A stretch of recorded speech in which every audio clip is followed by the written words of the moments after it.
বিসমিল্লাহির রহমানির রহিম। প্রিয় দেশবাসী, আসসালামু আলাইকুম। গত সপ্তাহে আমি সরকারের কতিপয় নীতি আপনাদের কাছে পেশ করেছি। এবার দেশ গঠনে জনগণের অংশগ্রহণের পরিকল্পনা ও সরকারের কার্যক্রমের আরও কয়েকটি দিক আপনাদের সামনে তুলে ধরতে চাই। রাষ্ট্র পরিচালনার ব্যাপারে সংক্ষেপে আমার অনুসৃত নীতি ও কর্মসূচি হচ্ছে: সর্বতোভাবে দেশের স্বাধীনতা, অখণ্ডতা ও সার্বভৌমত্ব রক্ষা করা। শাসনতন্ত্রের চারটি মূলনীতি অর্থাৎ সর্বশক্তিমান আল্লাহর প্রতি সর্বাত্মক বিশ্বাস ও আস্থা, গণতন্ত্র, জাতীয়তাবাদ এবং সামাজিক ও অর্থনৈতিক ন্যায় বিচারের সমাজতন্ত্র জাতীয় জীবনের সর্বস্তরে প্রতিফলন করা। সর্বোপায় নিজেদেরকে একটি আত্মনির্ভরশীল জাতি হিসাবে গড়ে তোলা।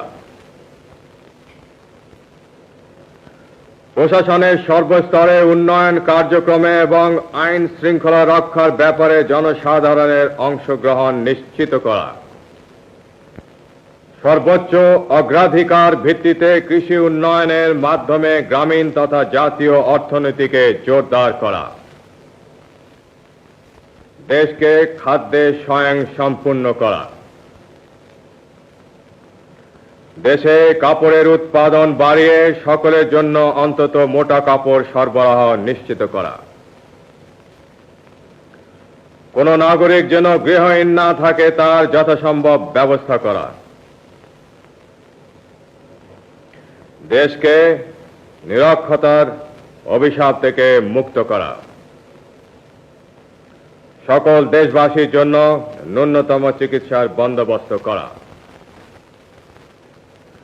সমাজে নারীর যথাযোগ্য মর্যাদা প্রতিষ্ঠা করা এবং যুব সমাজকে সুসংহত করে জাতি গঠনে উদ্বুদ্ধ করা। দেশের অর্থনৈতিক উন্নয়নে বেসরকারি খাতে প্রয়োজনীয় উৎসাহ দান। শ্রমিকদের অবস্থার উন্নতি সাধন এবং উৎপাদন বৃদ্ধির স্বার্থে সুস্থ শ্রমিক মালিক সম্পর্ক গড়ে তোলা। সরকারি চাকুরিজীবীদের মধ্যে জনসেবা ও দেশ গঠনের মনোবৃত্তি উৎসাহিত করা এবং তাদের আর্থিক অবস্থার উন্নয়ন করা। জনসংখ্যা বিস্ফোরণ রোধ করা। সকল বিদেশি রাষ্ট্রের সাথে সমতার ভিত্তিতে বন্ধুত্ব গড়ে তোলা এবং মুসলিম দেশগুলোর সাথে সম্পর্ক বিশেষ জোরদার করা। প্রশাসন এবং উন্নয়ন ব্যবস্থা বিকেন্দ্রীয়করণ এবং স্থানীয় সরকারকে শক্তিশালী করা। দুর্নীতিমুক্ত ন্যায়নীতি ভিত্তিক সমাজ ব্যবস্থা কায়েম করা। ধর্ম, বর্ণ, গোত্র নির্বিশেষে সকল নাগরিকের অধিকার পূর্ণ সংরক্ষণ করা এবং জাতীয় ঐক্য সংহতি সুদৃঢ় করা। আমার বিশ্বাস, এই নীতির ফলশ্রুতি হিসাবে ইনশাআল্লাহ দেশে সুখ ও শান্তি বিরাজ করবে এবং জাতি উন্নতির পথে দ্রুত এগিয়ে যাবে। গণতন্ত্রের প্রতি আমার অবিচল আস্থার নিদর্শন স্বরূপ আমি সুপ্রণোদিত হয়ে আমার অনুসৃত নীতি ও কর্মপন্থা এবং আমার নিজের উপর আপনাদের আস্থা যাচাই করার জন্য আগামী 30শে মে গণভোট ঘোষণা করেছি। আমি আশা করব আপনারা নিজেদের ভোটাধিকারের পূর্ণ সদ্ব্যবহার করে আমার প্রতি আপনাদের আস্থা সম্পর্কে স্পষ্ট রায় দেবেন।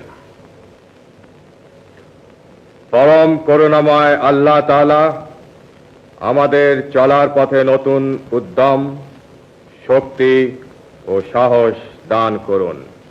খুদা হাফিজ। বাংলাদেশ জিন্দাবাদ।